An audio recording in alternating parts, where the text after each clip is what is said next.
Good day, sir. I am CJ Arguillas from Basic Criminology 2A, and I am here to explain what are the 30 articles of human rights. Number 1. All humans are free and equal. So it's all about freedom and equality of all humans. And number 2, no discrimination. So you are not allowed to discriminate others. And number 3 is the right to life. You have the right to live. And number 4 is the no slavery. So no one shall experience to be a slave. And number 5 is no torture. It means no inhuman treatment. And number 6, same right to use law. It's all about equal use of law. Number 7, equal before the law. So it's all about equality to law. Number 8, right to treated fair by court. So it means fair judgment by the court. Number 9, no unfair detainment. So no one can detain you without a valid reason.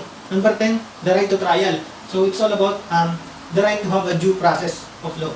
Number 11, innocent until proved guilty. So you have the right to prove that you are innocent. Number 12, right to privacy. You have the right to your own life. Number 13, freedom of movement.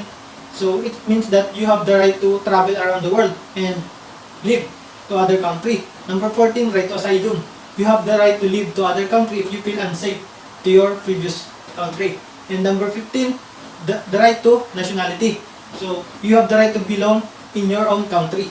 Number 16, right to marry and have family. You have the right to make your own family. Number 17, the right to own things. You have the right to buy things or buy your belongings. Number 18, freedom of religion. You have the right to choose your religion. Number 19, freedom of thought and expression. You have a freedom of speech. Number 20, right to assemble. You have the right to join to other organizations or etc. Number 21, right to democracy. You have the right to be part of the government. And number 22, right to social security. It's all about your security. And number 23, right to work. You have the right to choose to work and choose what work you want. And number 24, you have a right to rest and holidays. So you have the right to rest, especially during holidays. Number 25, right to social service. You have the right to receive help from the government or the private organizations and etc. Number 26, right to education. So you have the right to go to schools and educate yourself. Number 27, the right of cultural and arts. So you have the right of your own culture and to your own arts or artworks. Yeah. And number 28, freedom around the world. So you are free not only to your country but also to the or all around the world.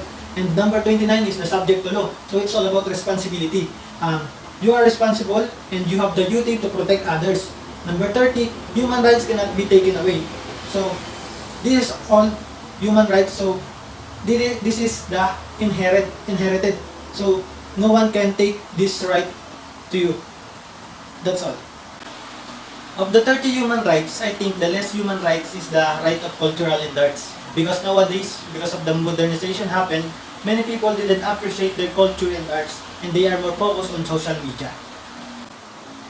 So during martial law, there's a lot of human rights violations happen, such as inequality and no freedom, the right to life, slavery, torture and inhuman treatment, inequality to use law, the right to assemble, and also the freedom of opinion and expression.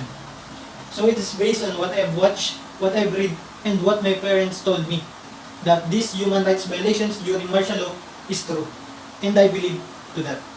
Based on the movie of The Unpranked, there's a lot of human rights violations he experienced, such as they experience discrimination because of the race, they experience inequality, they have no right to privacy because they are all in one room or attic where they live. They don't have freedom of movement because their lives are unsafe or in danger. They have no freedom of expression, and they have no right to social security, and also they have no rights to live because they were killed without valid reason. If I were become a police officer and I'm going to choose and uphold one articles in human rights, I'm going to choose the last article. The human rights cannot be taken away. Because for me, all human rights are very important to all human beings. And I think we cannot live properly and peacefully if our human rights taken away.